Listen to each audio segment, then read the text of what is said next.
That really grinds on me because those are not sourdough. Basically, what they've done is taken one of these loaves, these highly processed loaves that we're talking about, and then just stuck a sourdough culture in it and then gone, that's sourdough. And I think that's really confusing for people going into the supermarkets. They think, oh, well, that's a better bread, so I'm going to buy that one. Or even things like the seeded loaves or the whole grain loaves, that's just got dye in it. Yeah. Like, it's so much bullshit around bread. Welcome to the Wellness Breakdown, where we examine the latest health trends and we discuss how lifestyle and nutrition can truly change the way you live. I'm Eve Kalinik. I'm a nutritional therapist, author and consultant. And I'm Rose Ferguson. I'm a functional medicine practitioner and also an author.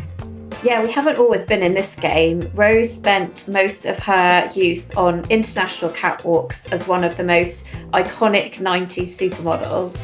I'm not sure about that, but Eve had a very hectic career as a fashion PR. So we've definitely been there, we've done it, and there is no room here to preach. Yeah, this isn't one of those waggy fingers should do podcasts. We're here to dig into some of the wellness trends, figure out whether some of this stuff is just nonsense, and give our personal and professional opinions on some of it. It amazes me that the global wellness industry is now worth over $5 trillion.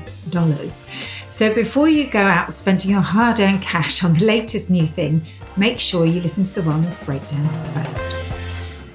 The Wellness Breakdown is sponsored by Ancient and Brave, a mission-driven wellness brand with an award-winning range of collagen, MCT oil and nootropic blends. From supporting menopausal symptoms to supercharging your energy, Ancient and Brave's products are pure, potent and easy to make part of your daily, morning or wellness ritual. Personally, I find the True Collagen really easy to take, and I normally add it into my morning coffee, which is a habit that I already have ingrained. I'm never going to miss my morning coffee, and it's definitely a way to maintain consistency. Yes, well, I love collagen too, and I've been using Ancient and Brave for a very long time, and I do use it with clients. I use it for myself. I do actually love the cacao blends. I love the collagen one with cacao. Delicious. Yeah, and what really sets them apart is their sustainability. They're a B Corp as well as a member of the 1% for the planet. This means donating 1% of all sales to environmental causes that protect the planet, because collective action adds up. So buying their products means you're supporting the planet too. Visit 1%fortheplanet.org to learn more. Hi, thanks for joining another episode of our podcast. You are going to love this one. Well, most of it, I should think, anyway. Yeah, I mean, I think it's pretty safe to say that as a nation, we love our bread. I mean, actually, there's pretty much little else that I prefer than like a really lovely, fresh baked loaf with butter all over it. But there is an awful lot of crap out there. Literally. So in this episode, we're going to dig into the reasons why some loaves are much better than others, and just talk about bread more generally, actually, and modern bread as it is. See, when you say butter, I think about that more than the bread. Maybe I just like the butter. Oh, God, Rose. No. I blame my mother. I do love butter, though. I do love butter. Okay, so bread has been around. This is the funny thing about bread, actually, because it has been around for thousands, not hundreds, thousands of years. So it's thought to originate in the Neolithic period, which was around 8,000 BC. And this is when ancient humans switched from hunter-gatherer to agricultural and food production. The interesting thing I thought when we were looking into this was that the Egyptians were the ones who took it to another level and started to use yeast. Yeast is what helps it to rise and to give it that spongy feeling. So yeah, apparently they were also the first people to make beer, which is also, we can thank them for that as well. We really should do an episode on beer as well. Tastings. No, but I think, yeah, I mean, the history of bread is, it's basically millennia, really long. I guess what we're going to be focusing in on now is what's happened to bread in the last acutely 50 years or so. And I genuinely think before we even start talking about bread, we really need to start talking about soil health, because the fact is that our soils are becoming massively degraded at such an alarming rate that it's something like now a third of the world's soils are precariously depleted, arable soils that is. And lots of this is to do with intensive farming and monoculture, which basically is like farming with one crop over the expense of others. And why that's relevant to bread is that often these monocroppings are to do with wheat, because we have such a demand for bread, and its derivative flour. So in that whole modern conventional wheat grown in this intensive monoculture farming method, it's basically from dud soil. So that means that the crops need to be replanted each yield, usually with loads and loads of chemicals. So things like artificial nitrogens, herbicides, pesticides, synthetic fertilizers. And so with all of that kind of intensive, aggressive seeking higher yields of wheat crops, it's basically like severely degraded the nutritional density, the mineral content, and also, and we'll touch on this, increase the amount of gluten in these, which is basically a broad term for a lot of the proteins found in wheat, barley, rye, and grains. And some people would, and I would probably be in that camp, would agree that it's that change. So it's the increased amounts of gluten and the bigger kind of particles of gluten, which we'll come on to as well, that are also that have been like contributing to some of the kind of side effects that people now suffer from eating bread, if that makes sense. So sorry, that's a real rant about soil health. Yeah. No, I totally agree. And also just the industrial nature of farming. Now they need the crop to survive, so it gets sprayed to buggery. And then that's a whole other issue for your microbiome, all those pesticides and crap that go into it. Exactly. So we're going to start off really negative. It is going to get better, I promise you. It will get better, definitely. We're not bread bashers. No, we're not. But then, so you go from the farming side, how it's grown, those massive seed companies who use killer seeds, so they die. Usually in the old days, or how it should be, is that the seed from that crop is used, or, you can reuse the seed from the crop for the next crop. Now they've managed to engineer seed so that it dies off so that you have to buy more. It's just really screwed up. Anyway, but then so you then go from the farming, then you go into the processing of it. And that is where I have a beef about it, because you get flour and and if we're talking about a white loaf, they strip everything decent out of it. They bleach it. They add loads of emulsifiers. They add sugar. They add crappy fat. I mean, and then there's your loaf of bread. So it's sort of like the whole system of commercial bread, cheap bread. And it is, and I understand that, it's, buying a sourdough for £7 or however much it is not doable for lots of people, but there are options where you can improve it a bit. Returning to some of the kind of more ancient grains as well, the ones that haven't been highly processed, because there's a huge resurgence of things like einkorn and, even things like spelt are less processed than just the wheat. So yeah, I agree, because in that demand, what's happening is that the grain is almost like dwarf in its size, like it's not fully grown. And that's where, because the grains are not fully developed, it can impact on those proteins. I think another thing to also highlight is the method of actually making the bread has massively changed. So it was in and around, and I'm really passionate about bread, by the way. I work quite closely with Vanessa Kimball at who's the founder of the Sourdough School.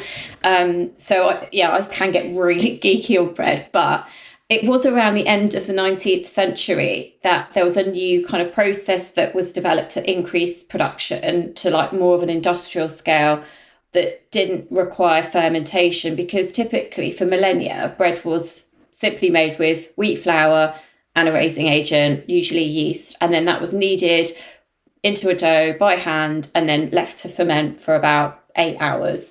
In sourdough, it's the starter culture that's used, which means an even longer period of fermentation. If you've ever made sourdough, you leave it for like a week or whatever.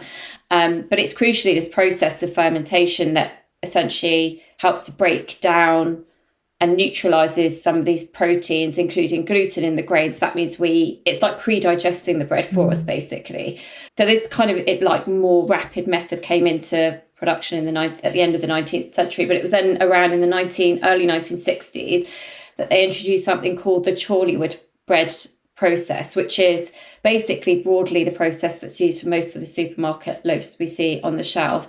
And that is very rapid. So there's no time for fermentation, basically what they call no time dough.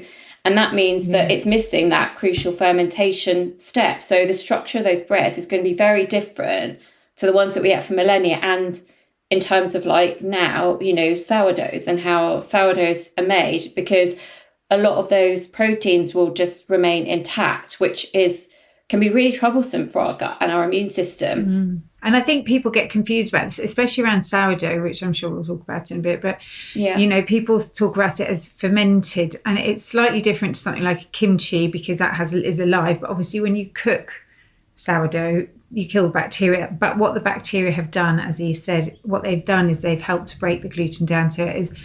So if you do have issues with bread and gluten and those proteins in particular, then you might find you're all right with sourdough because of what Eve's just explained. So the bacteria do their thing while it's proving, and then when it's cooked, obviously they die off. But I think the other thing about the Chorleywood method that's also important to mention, which you touched upon earlier, Rose, is the addition of these chemicals.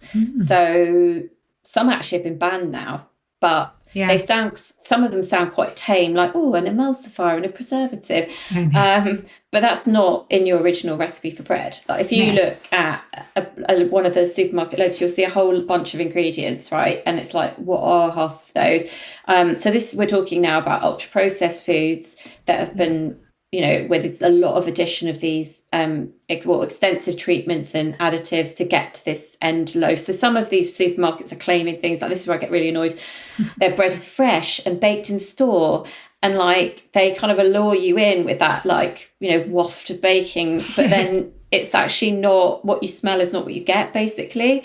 And it's just like really like hoodwinking. And the supermarket have obviously, or big supermarkets, we do get quite political on here, don't we? They've obviously cottoned onto this artisanal, research of bread making and sourdough, and which is again like how we consumed bread for millennia.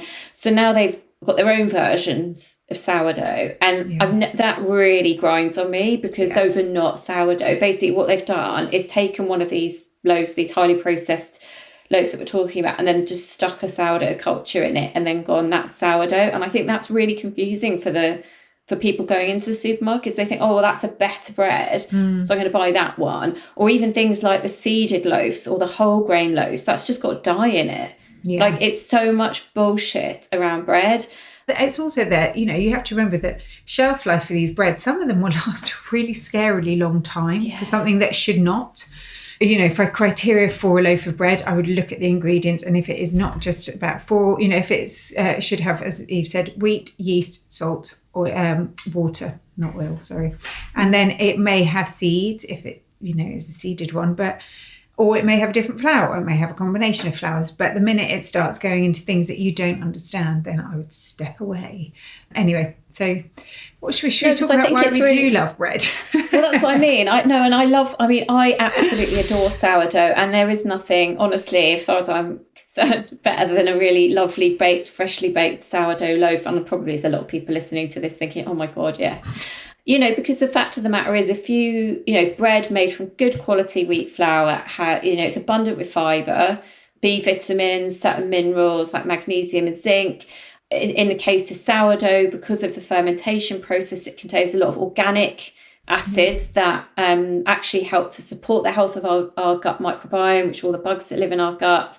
And also sourdough's got like heaps of umami flavour to it. I mean, I could bang on and on about the flavour side of things.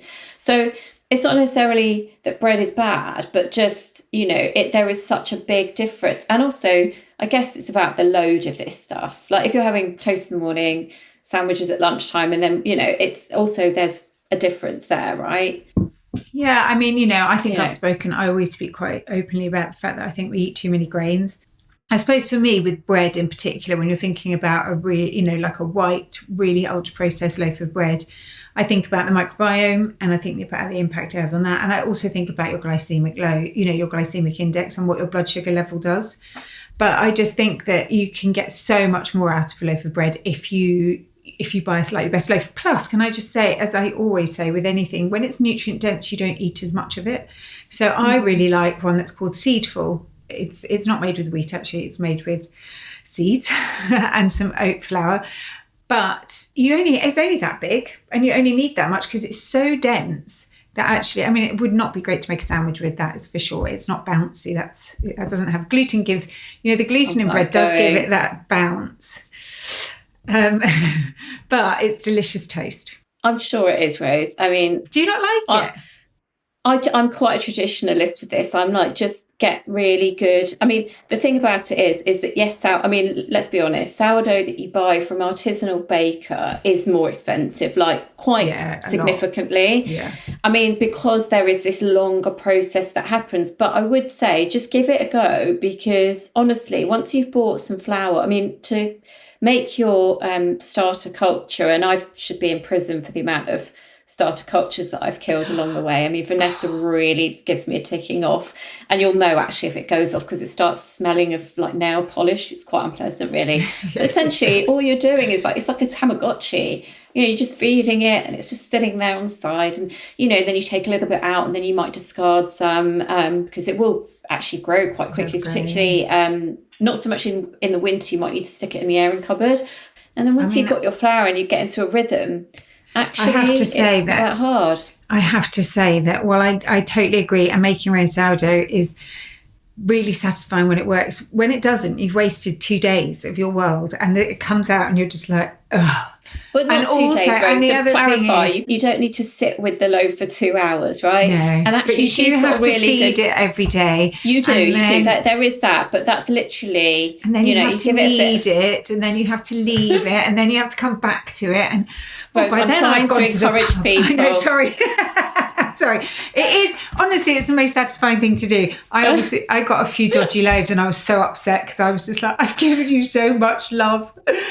But yeah, it does feel like it's unfair when you do get a dud loaf. But actually, and it's not that I'm not here to promote Vanessa's she's business per se, but she does have a very good book called The 10-Minute Sourdough. So for people that are thinking like, basically it's just 10 minutes on time to make the loaf, and don't give up at the first hurdle. I know Rose Ferguson clearly is over the whole making sourdough thing, but do give it a good attempt. But you're right, I mean, we're talking about sourdough here, but you could be making like other grains that are maybe, like we said, like some of the ancient grains, so things like it could be or gluten-free grains, like buckwheat is really nice actually if you make a bread with buckwheat.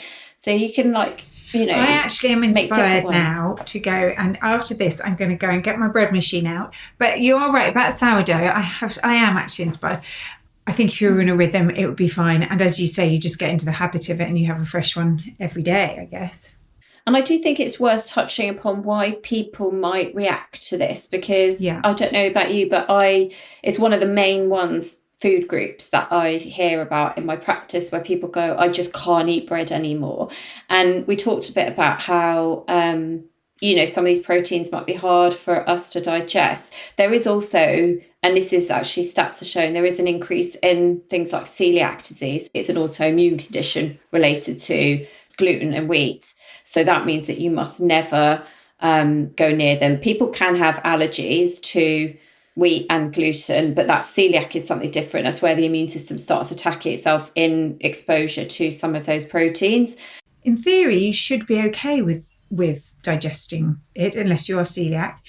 But I think, as you said, it's not just from bread that's causing an upset to our gut and the ability of the gut to break things down and proteins. It is from all sorts of things. It could be from what you wash your sheets with. It's from what you wash your face with. It's what's in your water. It's stress. There are so many things that reduce the integrity of our gut. So that's what I would work on. I would think if you have a huge passion for bread, which I think it is one of the most comforting things in the world, then think about what perhaps is influencing the integrity of your gut, and sort of try and give it a little bit of love, and hopefully it will improve your ability to break these things down. Yeah, definitely. I mean, I don't think, when we're talking about gut health, it's never one factorial. No. Like, I know people want to blame bread or blame a particular you have to look food upstream, group, don't you? It's a symptom that something's not right rather than the cause. Although, like I said, if you are consuming some of these highly processed breads, it might be actually one of the major triggering factors. Yeah. When I tell you what I do think is really good, which I talk to clients about, and you mentioned it, is buckwheat. So buckwheat actually isn't a grain, it's a seed, and it's nothing to do with wheat. So the whole name is thoroughly confusing, but it's quite a nice one. But again, it's very dense. And I suppose the problem is thinking about sandwiches, which lots of people have for lunch, is that what can you do to get a bread that works with a sandwich that you can take to work or to school that is not like a little brick? Because buckwheat bread, well, it also, maybe it's just me, but anyway, they're very dense. Yeah, like you can mix and match some flour. So buckwheat, it is quite a dense flour. So I've often found if you mix it with another flour, then that can sort of make it less kind of dense, as it were. So that might be one way of like looking at it. But yeah, like just doing a bit of, I guess, again, like looking around some of these other ancient grains as well. So you could mix it with a bit of like rye or spelt or whatever. It is quite challenging, I find, to find decent bread in the supermarket that you can just buy off the shelf. It really is. I do know that Gales, actually, they do supply into quite a few, definitely Waitrose, I think. And I appreciate that this is not always financially available to people, but buying a bit like meat, really, that's how I talk about meat, is buy less and eat better, basically. I mean, I would just say this as well, like, try again. I know I feel like I'm trying to convert people to make sourdough, but do you know the other reason why I'm a really big fan of trying to make it is that it's about reconnecting us with our soil and where our food is grown from, because the thing is, you visibly see what happens in the soil and your gut every day when you're looking at a starter culture. I don't know, there's something for me about that kind of that connection as well with it, above and beyond the fact that it does, once you get into the rhythm and you master it, and I'm sure Rose will, and in a few episodes time she'll be like, oh my god, I'm making the most amazing sourdough. I'm very suggestible, you know me, I'm like, oh, okay, I'll try that again then. But you know what I mean, like there is that kind of like connection, and you know, there's a lot of kind of like emotive things around bread. You know, like the smell of home, and when you're trying to sell a house, actually, people typically put bread in the oven, and you know, there's that kind of like baking is very much synonymous with that. You know, that kind of love and all of that stuff. So I do think there's something there on a kind of like emotional, psychological connection as well. So but I think the thing is, lots of people are scared about bread, and as you say, a lot of people that we see in clinic cut it out, and I don't think that's necessary. I just think it's about finding, just as you said, buy better, buy less. And because there is something really nice about breaking bread, isn't it? It goes back to the Bible, isn't it? Yeah, definitely. 100%. I think that's such a nice note to end on. So should we maybe dig into some emails? Yes. Okay, cool. Okay, where are the emails? Right. So, hi guys. I've just listened to the Plant Milk Meat podcast. I became vegetarian a while back, but I've never been a good cook. I tend to buy veggie burgers, fake meats, and then pop a little salad on there. I've never really looked at the ingredients, I'm ashamed to say. Not sure I can suddenly become a great cook, but maybe I'll try some of your recipes. Thanks for making me aware, Claire. Oh, that's good, actually. Yeah. I mean, I think it's quite shocking for a lot of people actually when they start to really dig into this stuff, and I think this whole conversation around ultra processed foods generally is highlighting that a bit more, because you know, plant-based or vegan versions of some of these milks and meats, when they're done using things like legumes and you know, all that sort of stuff, can be super healthy. So great that she's kind of, I mean, I think attempting some of the recipes. Yeah, I was going to say, I think it's about, if you're going to starting to learn, or when you'll start cooking, keep it really simple, and you'll be amazed what's brilliant about recipes. If you find a cook or a cookbook that you like, just keep ploughing on. It's so satisfying when it's done. So just try. I don't know. Think of it like it's good for a community vibe. It's a nice little hobby. It's a good thing to do when you're trying to relax. Basically, is what I'm trying to say. And chili always makes things better, anyway. Yes. Like, if in doubt, stick chili in. Yeah, I just use I'm onion, garlic, and cumin in everything, pretty much. Okay, there's another one here. Hi, Eve and Rose. Loving your episode on perimenopause. I wasn't sure if I was in it or not. It was great to hear you talking about your experience, Rose, and how inconsistent the symptoms are for you, as it's the same for me. Also, it's sorry, I'm being so stupid. Also, it's funny when you said will be postmenopause for half our life, it really turned a switch on in me. Yeah, half our lives. I think it's quite something, isn't it? It's a really good thing too, because you're like, life is not over. We are halfway through. Absolutely. No, I think that for me, that was a really game-changing statement that you made, definitely. So it makes you rethink the whole experience, really, doesn't it? Yeah, it does. And I think it's sort of more of I'm not just going to put my slippers on and sit down now. I've got half my life to do other things. Yeah, absolutely. Okay, well, I absolutely love talking about bread. Eve, I actually genuinely am inspired. It might not be the sourdough, but it's definitely the bread machine is going to get dusted off and pulled out. So I hope it's inspired you guys, and I hope you enjoyed that. I loved hearing Eve getting very, very passionate about bread. She is not alone. Okay, so please subscribe to the show, as it really does help. We are also available to listen to wherever you get your podcasts from, and you can email us at info@thewellnessbreakdown.co.uk, or you can message us on our Instagrams or leave a comment below. We really love it when you do. See you next week. See you next week.